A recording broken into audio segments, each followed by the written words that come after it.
দেখে যান এই ভরতপুরের সম্প্রীতির রাজনীতি, দেখে যান অনেক হলো ভেদাভেদের রাজনীতি।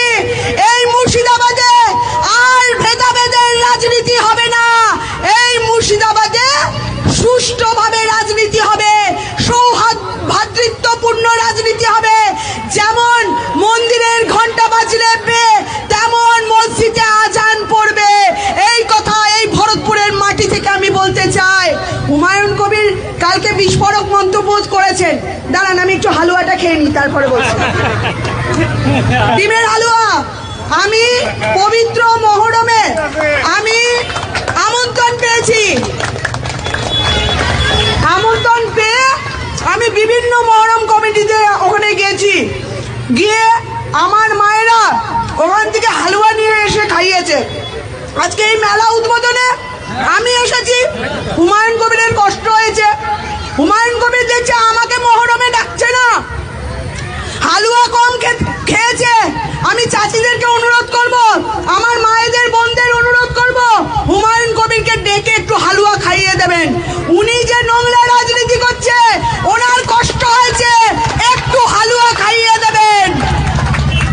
বলতে চাই উনি বলেছেন যে ভরতপুরে হেরে গিয়েও নাকি ওনার আস্ফলন, অনামিকা ঘোষের আস্ফলন হয়েছে। আরে আমি হেরে গেছি, অকপটে স্বীকার করছি, কিন্তু এতগুলো মানুষের মনে আমি জায়গা করে নিয়েছি।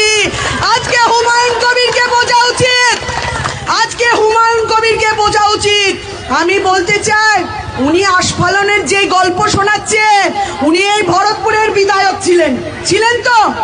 এই সালারে চলতো হচ্ছে তোলাবাজির রাজনীতি, সালারে চলতো, ভরতপুরে চলতো ট্রেড কালচারের রাজনীতি। আমি জিততে পারিনি, কিন্তু ভরতপুরে আর কোনো ট্রেড কালচার নেই, ভরতপুরে সালারে আর কোনো তোলাবাজি নেই। আপনাদেরকে বলে যেতে চাই, কোনো তোলাবাজি ট্রেড কালচারের রাজনীতি এই ভরতপুরের বুকে হবে না। তাই হুমায়ুন কবিরের গায়ে লেগেছে। তোলার ভাগটা হয়তো ঠিকঠাক যাচ্ছে না, তোলার ভাগটা ঠিক মতো যাচ্ছে না, তাই হুমায়ুন কবিরের গায়ে লেগেছে।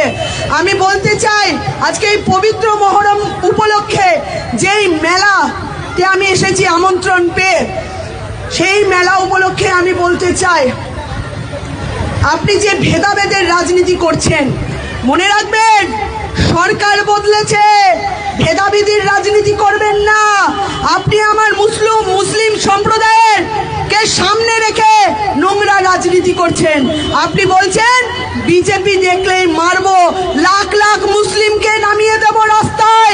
আমি এখানে প্রশ্ন করতে চাই আবারও, আমার মুসলিম ভাইরা আপনারা বলুন, আপনি কি, আমি এখানে এসেছি, আপনারা কি আমাকে মারবেন?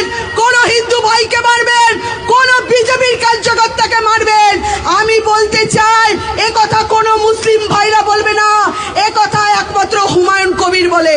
আর শুধু তাই নয়, বলেছে মেরে জেলে চলে যাবে। কেন কেন আমার মুসলিম ভাইরা মেরে জেলে যাবে? কেন আমার মুসলিম ভাইরা মারবে? জেলে যদি যেতে হয় ওই হুমায়ুন কবিরকে যেতে হবে। কারণ আমরা হিন্দু মুসলিমের রাজনীতি করি না। আমরা বলি এক বৃত্তে দুটি কুসুম, হিন্দু মুসলমান, আমরা এই কথা বলি, আমরা সৌভ্রাতৃত্বের কথা বলি। আগামী দিনে এই ভরতপুর বিধানসভায় সৌভ্রাতৃত্বপূর্ণ রাজনীতি হবে। হুমায়ুন কবিরকে বলে যেতে চাই, আপনি নিজের রাজনীতির জন্য আজকে মুসলিম সম্প্রদায়কে সরকারের সাথে মিশতে দিচ্ছেন না। আমি বলতে চাই এই ভরতপুরে এই মহরম, পবিত্র মহরম অনুষ্ঠানে আমি বলতে চাই আমার মুসলিম সম্প্রদায়রা উন্নয়ন চায়, আমার মুসলিম সম্প্রদায়রা শান্তি চায়, আমার মুসলিম সম্প্রদায়রা উন্নয়ন এবং সার্বিক বাংলার উন্নয়ন চায়। আমরা চাই যে মুসলিমদের ভাই বোনদের হাতে কলম তুলে দিতে চাই, আমরা খাতা তুলে দিতে চাই, পেন তুলে দিতে চাই, বই তুলে দিতে চাই, কিন্তু হুমায়ুন কবির চাইছে আমার মুসলিম ভাইদের হাতে লাঠি তুলে দিতে, যাতে মেরে জেলে তারা যায়। আর হুমায়ুন কবির আর তার ছেলে পরিবারতন্ত্রের রাজনীতি করবে। এই মুসলিম সম্প্রদায় আমাদের মতো সাধারণ মানুষের মধ্যে রাজনীতি করা হুমায়ুন কবিরকে বন্ধ করতে হবে। তাই আমি বলতে চাই আপনাদেরকে এই পবিত্র মহরমে আমাকে আমন্ত্রণ করার জন্য আমি আবারও ধন্যবাদ। এখানে অনেক চাচিরা আছে আমাকে এই হালুয়া খাওয়ানোর জন্য অনেক অনেক ধন্যবাদ। আমার চাচা বলছিলেন এটা ডিমের হালুয়া। আমি বলতে চাই যে আমি হালুয়া 6 রকমের খেয়েছি। 6 রকমের হালুয়া খেয়ে আমি জেনে গেছি কোনটা কোন হালুয়া। আমার সব থেকে ভালো লেগেছে চানার হালুয়া। চানার হালুয়া খুব ভালো লেগেছে। আমি আবার আসবো, খেয়ে যাব।